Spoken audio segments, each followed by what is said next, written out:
Torture आहेत ना, त्यांना मी किती वेळा सांगितलं बाहेर जेवायला जाऊया तर ते नेतच नाहीत मला बाहेर जेवायला. अहो काय नाही, चटई घ्यायची आणि बाहेर बसायचं जेवायला, एवढं काय. तसं नाही, बाहेर मग? हॉटेलमध्ये. नाही हॉटेलमध्ये कुठं. अरे छोट्या कुठं चाललायस? आज रोज डे नाही का, मग आयटमला फुल द्यायला चाललोय. पण फुल कुठं आहे? मग आयटम तर कुठं आहे?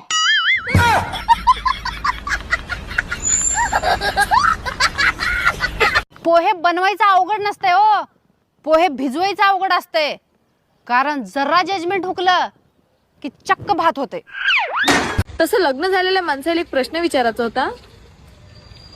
तुमच्या स्वप्नात तुमची बायको येते की शेजारची बाई? होय का? तुला एक विचारू का? विचारा की. सूर्य महत्वाचा की चंद्र? चंद्र महत्वाचा. ते कसं काय? ते कसं काय म्हणजे? चंद्र रात्री अंधारात पण उजेड देतोय. ते तर सूर्य पण देते की. सूर्य दिवसा उजेड देतोय आणि दिवसा उजेडाची काय गरज?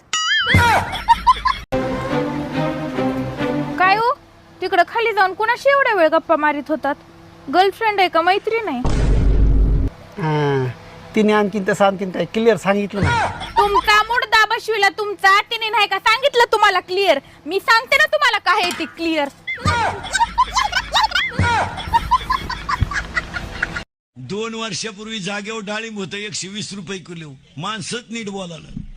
बायकोला स्कूटीन, पोरीला लुना, बापन पोरे एकाच धाब्यावर. देवाच्या डोक्याच्या बाहेर झालं तर एकादशीला अंड्याच्या पोळ्या खायची. मग देवानं तेले नावाच्या रोगाला फोन केला, खंदूनच टाकली. स्कूटी गेली, लुना गेली, उरली होती तारत्याची क्वार्टर प्याला, मोकळाच केला. अहो ऐका ना, माझ्या मैत्रिणी यायला लागल्यात आहे सगळ्या घरी. तुम्ही कुठं जाऊ नका, घरीच थांबा बरं. तू ह्याच्या अगोदर तर मला म्हणायचीस माझ्या मैत्रिणी यायला घरी, तुम्ही जा बरं बाहेर, आणि आता का तसं म्हणतीस का तू? अहो माझ्या गेल्या वेळेस मैत्रिणी आल्या तेव्हा तुम्ही नव्हतं त्यांच्या पुढं केलं, काही बी आणून द्यायतात ते करायतात. माझ्या मैत्रिणी काय म्हणल्या माहितीये का? अगं तुझा तो घरातला नोकर नाही का, तो लय चांगला आहे, लयच कामाचा आहे बघ, त्याला कामावून काढू नको. आता त्यांना तुम्ही नोकर वाटतात तर काय त्या तुम्हाला पटणार आहे? तर कशाला टेन्शन घेऊ रे का? मग मी आता टेन्शन फ्री झाले, राहा घरी, मला मदत होती तेवढी.